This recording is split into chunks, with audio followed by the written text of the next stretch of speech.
This is a crisis elections. It is taking place under conditions of escalating global war, of which the genocide in Gaza is a component part, an escalating war against Russia in Ukraine by the US NATO powers. There was a question which we weren't able to get to about the connection between the genocide in Gaza and the war in Ukraine. It is a critical political question. The war against Russia, the genocide in Gaza, the developing war against Iran, the conflict with China are component parts of a global war.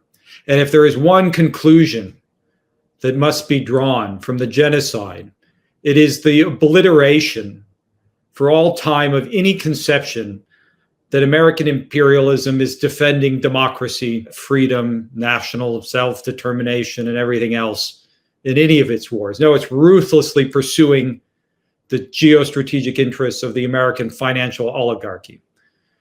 We have just passed the 6-month anniversary of the arrest in Ukraine of our comrade Bogdan Siratuk, a leading member of the Young Guard of Bolshevik Leninists, an organization of socialists in Ukraine, Russia, and throughout Eastern Europe, who's been arrested by the Zelensky government, puppet government operating at the behest of the NATO powers, for opposing the war. And it exemplifies the connection between escalating war, the attack on democratic rights, barbarism. And I see you have there the URL for the petition, getting very powerful support. I would say I had some earlier critical comments of Jill Stein and the political perspective of the Green Party. It is significant, though. She did make a principled political statement calling for the freedom of Comrade Bogdan. And this is a call that must be taken up with renewed force in the working class in the United States and throughout the world. The demand for the freedom of Comrade Bogdan as part of the fight against the war, the fight against imperialism. But this is the context in which this election is being held. A global war, a breakdown of democratic forms, political crisis.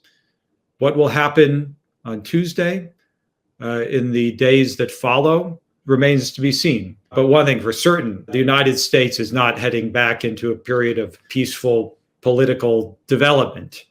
This, of course, has been a process extended over decades of political breakdown, but it's reached now a nodal point, a new turning point. This is a crisis elections. So that's the first point. And the question of a perspective and orientation is critical under these conditions. The second point, what is the framework of this election?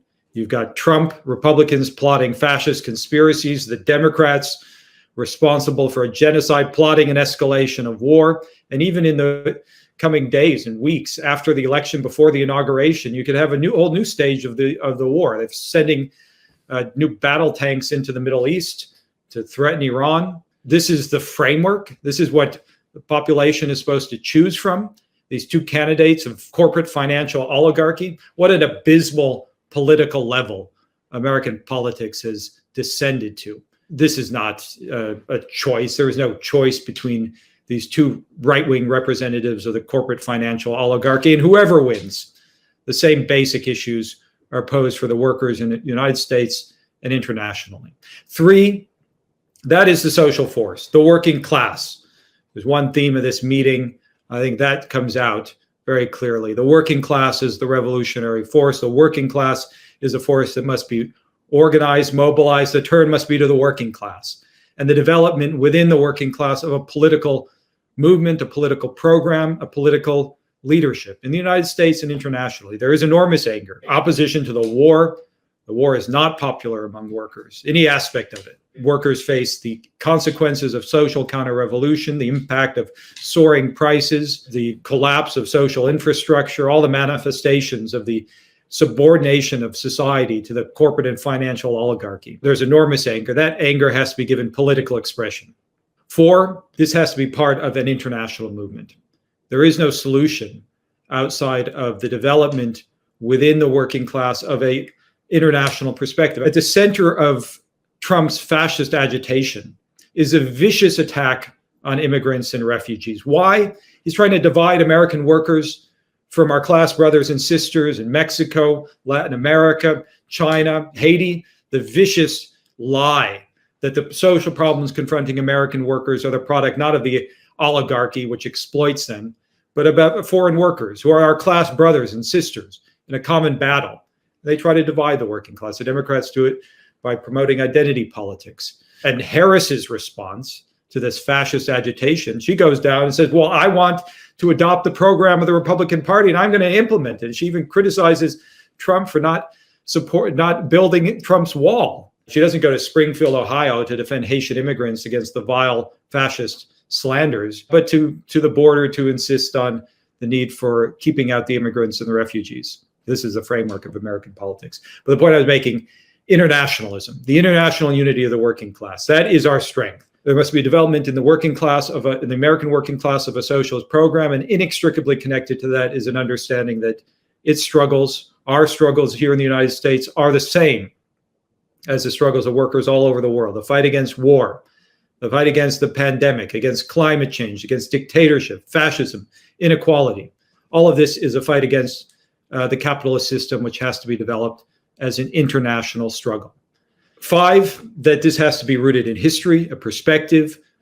As David was stressing, we don't offer easy solutions. The Socialist Equality Party, the International Committee of the Fourth International, is rooted in a deep and profound history, the history of the Trotskyist movement. Great struggles waged in the course of the 20th century for the clarification of political perspective and political program against all forms of revisionism, Stalinism, bourgeois nationalism, which advanced anything but the working class as the revolutionary force. That history has to be brought forward into the present period. And the movement that has to be built has to be rooted in a theoretical, historical understanding. And finally, 6th, we want you to get involved. Please do vote for Jerry White and myself, Joseph Kishore. We're on the ballot. Vote for us. We're not on the ballot. Write in. We want everyone to vote for us, the Socialist Equality Party, to vote to support this program and the perspective of the SEP. But most importantly, we want you to get involved. As Trotsky said, to paraphrase, votes are very important, but they're a means to an end. Our aim is nothing less than the full spiritual liberation of the toilers and the oppressed. That is the issue. And that's only possible through the development of a leadership which fights for socialist revolution. And we want you to become involved in this. If you're listening to this, go right now, fill out the form. If you're on our website, socialism2024.org/join, if you fill out that form, we will get back to you with information on how you can be involved, what it means to join, how the membership process works, how you can join and become involved actively. That's the most critical question coming out of our election campaign. Whatever the results of the elections themselves, that is the issue. Join the Socialist Equality Party. If you're watching, again, you agree with what is being said, fill out the form and become involved. Outside of that, what other way forward is there?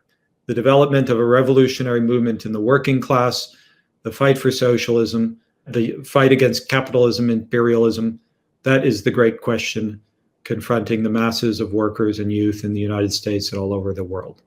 And to resolve that question means to build a revolutionary leadership. So I'll just conclude with that. We, again, urge everyone here, become involved and take up this fight.